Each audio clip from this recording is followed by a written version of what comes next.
이렇게 귓바퀴라 그래서 이거 있죠, 이거 귓바퀴, 이걸 귓바퀴라고 하는데 귓바퀴가 이제 밖에서 오는 소리를 이제 모아주는 역할을 모아주는 역할. 귓바퀴가 없다고 생각해봐. 이걸 뒤로 제끼거나 이렇게 하면은 소리가 좀 잘 안 들리는 경우가 있고 우리가 소리를 더 잘 듣고 싶을 때 어떻게 해요? 이렇게 하잖아. 귓바퀴를 키우는 어떤 상황을 만드는 거야. 뭐라고? 이렇게 하는 거. 그리고 토끼가 귓바퀴가 엄청 길잖아요. 소리를 더 많이 잘 모으기 위한 구조로 생각하면 됩니다. 귓바퀴라고 귓바퀴.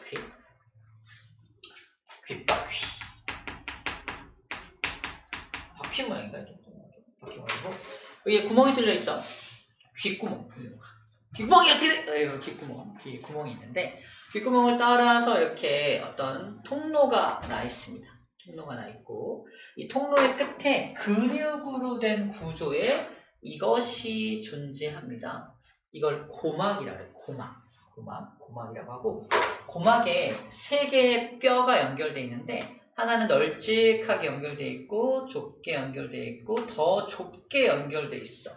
그래서 널찍하던 게 점점 좁아지면은 뭐랄까 우리 하이힐 같은 느낌으로 이게 압력이 커지거든요. 그래서 소리를 이 끝에서는 엄청 커다란 소리로 증폭시켜주는 기능을 이 3개의 뼈가 담당을 해요. 귀 속에 들어있는 뼈, 그래서 귀속뼈라고 하고요. 그 증폭된 소리를 어디로 넣어주냐면 이렇게 생긴 동글동글한 달팽이관이라는 곳에다가 그 소리를 넣어주면 달팽이관 안에 이렇게 청각을 담당하는 세포들이 주르륵 들어있어요. 달팽이관 안에 액체가 차있는데 액체가 진동이 되면서 이 청각 세포들을 자극을 하게 되고 이 청각 세포에 연결된 것이 신경을 통해서 또 빠져나가서 뇌에 연결되는 거예요. 이러면 들을 수 있습니다. 근데 듣는 과정은 이 정도면 다 들을 수 있는데 이상한 구조물들이 무려 3개가 더 있어요. 귀에는. 첫 번째 구조물은 여기에 연결되어 있는 이렇게 생긴 구조물이 하나 있고요. 여기 연결된 구조물이 또 하나 있고 여기 이렇게 연결된 구조물이 또 하나 있습니다. 총 하나, 둘, 3개의 구조물은 듣는 것과 전혀 관련이 없는 구조물이라는 거예요. 듣는 건 귓바퀴하고 그 다음에 고막 쓸까요? 고막을 진동시킨 다음에 얘로 이렇게 할게요. 이렇게 해서 귀속뼈를 이용해서 증폭이 되고요. 그 다음에 달팽이관에 소리가 전달이 되면은 그 안에 들어있는 청각 세포가 자극을 해서 청각 신경을 따라서 뇌로 전달되는 게 청각이 들리는 과정이 되는데 여기 1번과 2번과 3번은 지금 여기 과정이 전혀 없잖아. 그래서 1번, 2번, 3번은 좀 다른 역할을 한다. 우리 아까 미리 말했지만 평형 감각을 담당하는 게 2번과 3번이 평형 감각을 담당합니다. 자, 평형 감각에서 2번이 담당하는 게 바로 위치 감각이야. 위치를 감각하는 녀석을 우리는 전정기관이라고 해요. 전정기관이라고 불러주고요. 얘는 동글동글인데 X축, Y축, Z축 이렇게 생각하면 돼요. 그래서 사방, 모든 방향을 읽어낼 수 있는 그래서 모든 방향의 회전 감각을 담당을 해요.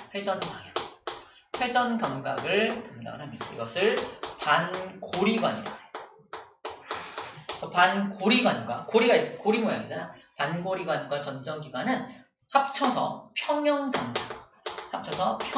감각을 담당한다라는 걸 알면 되겠어요.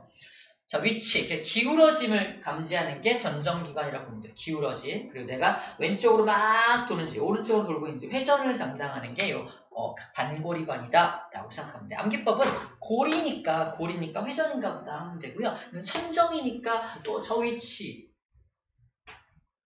감각, 전정기관은 위치 감각이라는 겁니다. 아시겠죠? 이 원리에 대해서는 자세하게 나와 있지 않잖아. 이 원리는 원리는 원리는 이제 고등학교 과정에서 배우니까 나중에 알고 싶으니까 이런 감각, 이런 이름하고 뭘 감각하는 정도만 약간 암기사항으로 보면 될 것 같아요. 자, 그 다음에 또 이걸 자세히 보면은 잘 봐. 여기서부터 이제 여기까지가 귀라고 보면 돼요. 귀 전체가 귀야.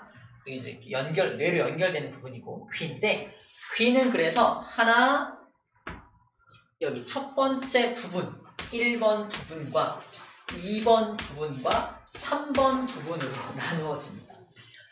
귀는 이라고 해요. 귀 이자 써서 이라고 하는데 자 가운데 이, 바깥 이, 안쪽 이 그래서 바깥에 있는 이에서 외이라고 한다. 바깥에 있는 귀. 가운데 있는 귀가 가운데 귀, 중이라고 해요. 안쪽에 있는 귀는 내이라고 해요. 내이. 그래서 중이염이라는 말 들어봤어요. 중이염? 중이염이 생겨서요. 여기에 염증이 생긴 거야. 고막 안쪽에 염증이 생겨서 잘 안 들리고 막 고름 나오고 이런 거. 중이염역입니다. 제가 아까 고모님 얘기했잖아. 요 내이 쪽에 문제가 생겨서 이 평형 감각을 담당하는 이걸 다 드러내는 거지. 안쪽까지 염증이 번져서 되는 거야. 귀에 물이 들어가거나 이러면 그럴 수 있습니다. 물이 들어가면 오랫동안 방치하거나 그러면 그럴 수 있어요. 근데 중요한 건 쌤이 말하고서 이걸 하는 이유는 계산 바깥쪽의 일을 웨이라고 하는 웨이. 웨이라고 하기 때문에 이 귓구멍 우리가 아까 좀 없어 보이게 귓구멍이라 했던 여기를 뭐라고 불러주냐면 있어 보이게 뭐라고 하면 웨이도라고 불러줍니다. 웨이도. 우리가 물릉도나 이런 건 알지만 웨이도는 처음 들어보잖아. 웨이도는 섬의 이름이 아니라 웨이 쪽에 있는 길. 길도자 웨이도라는 말이 웨이에 있는 길 이런데 웨이에 있는 길을 웨이도라고 해줍니다. 책에 웨이도라고 나왔죠? 웨이도라는 말이 그렇게 나온 말이다 라는 겁니다. 마지막 아직까지 소개하지 않은 게 하나 있죠. 1번 여기를 귀인두관이라고 해요. 귀인두관. 옛날에는 뭐 유스타키오관 이렇게 영어 이름이었는데 이름이 우리나라 말로 귀인두관이라고 바뀌었는데 얘는 한마디로 말하면 몸 바깥과 몸 안쪽의 압력을 맞춰주는 기관이야. 우리가 높은 산에 올라가면 귀가 어떻게 돼요? 먹먹해지잖아. 왜 그러냐면 자 현재 여기는 1기압이잖아. 1기압이면 바깥에도 1기압이고 내 몸 안도 항상 1기압인 상태야. 그럼 여기 있는 고막을 상상해. 고막이 그냥 가운데 딱 있는 거야. 근데 높은 산에 올라가면 바깥의 압력이 0.8기압으로 줄어든다 칩시다. 근데 안쪽의 압력은 아직도 1기압이야. 어떻게 될까? 밖으로 이렇게 밀 거 아니야?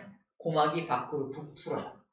고막이 밖으로 부풀면 진동이 잘 안 돼. 땅땅한 거야. 그러니까 먹먹하게 잘 안 들리는 거야.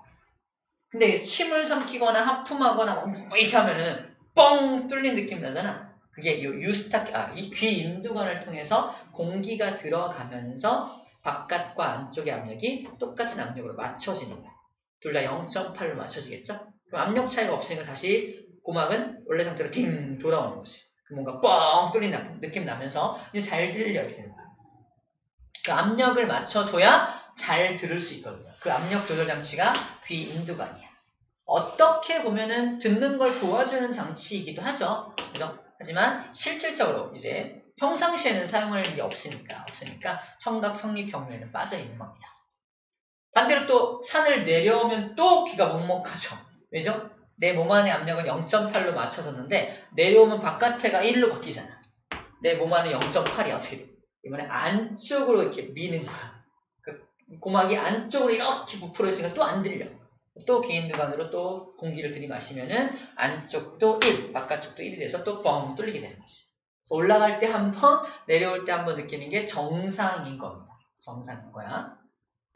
비행기 탈 때도 나타나. 비행기 탈 때도 올라갈 때 막 하나가 뻥 뚫리고 내려올 때 또 막히고 그죠? 기가 막힌다고 표현하잖아요. 아닐 수도 있고요.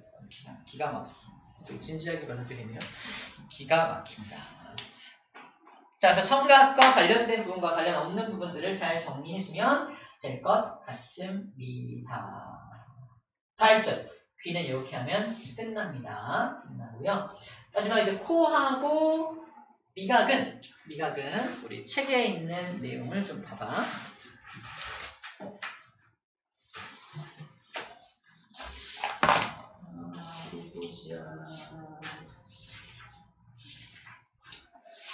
연결 안 했나? 뭐지? 저기 시간이 얼마 남았죠?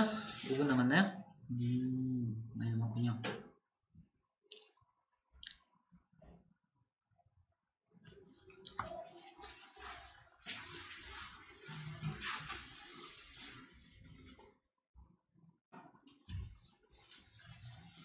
중요한 부분만 체크할게요. 내용은 다 끝났으니까. 자, 중요한 부분은 바로 여기입니다. 그림에서 자, 코부터 볼게요. 코는 뭐가 중요하냐면 여기가 중요해. 코는 기체 상태의 화학 물질을 감지합니다. 코는 기체 상태의 화학 물질이 들어와야 감지가 돼요. 코로 설탕물을 확 넣어봐.